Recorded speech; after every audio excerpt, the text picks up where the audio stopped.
Alright, hi, my name is Allison Kirk. This is my membrane concept map for cell biology. We have the plasma membrane right in the middle. That's the most essential part of the membrane.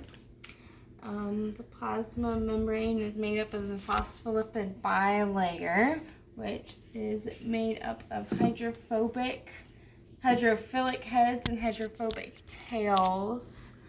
And those are amphipathic molecules. They are both the molecules that make up phospholipids have both hydrophilic heads and also hydrophobic tails. So the tails that are hydrophobic are on the inside, and the heads are on the outside because they like water.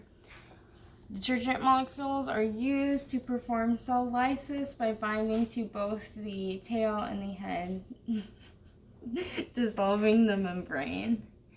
The sandwich model by Davidson and Daniels was proposed that proteins are on the outside of the lipid bilayer. So right up here you have a protein and the lipid bilayer with the heads and the tails, and then proteins on the other side, just like a sandwich. But that has been proven not to be correct. Lipids follow the fluid mosaic model by Singer and Nicholson. So this model proposed that lipids have proteins embedded in them rather than on the outside, like in the sandwich model. So the proteins being embedded in the in the membrane allows the membrane to be fluid and things to cross it. It allows the membrane to be selectively permeable, so it only lets some things in, but not everything. The electrochemical gradient drives the movement of ions across the membrane. It goes from concentration gradient goes from a high to a low concentration, and things like simple diffusion and active transport follow that. The ion channels are used to drive ions across the membrane. There's gated ion channels that open and close and are driven by electrochemical gradients.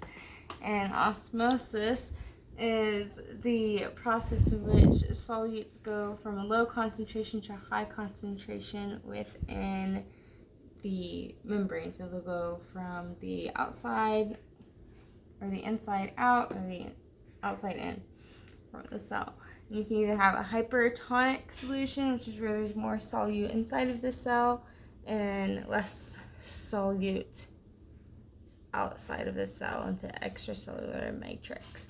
Isotonic solution is there's equal parts solute in solution, and hypotonic is whenever there's more fluid in the cell. So another thing that helps move things across the membrane are membrane channels.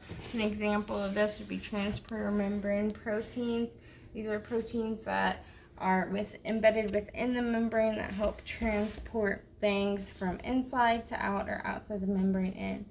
An example of transporter membrane proteins are vesicles. So they interact within the inner bilayer and excrete things from inside the cell out.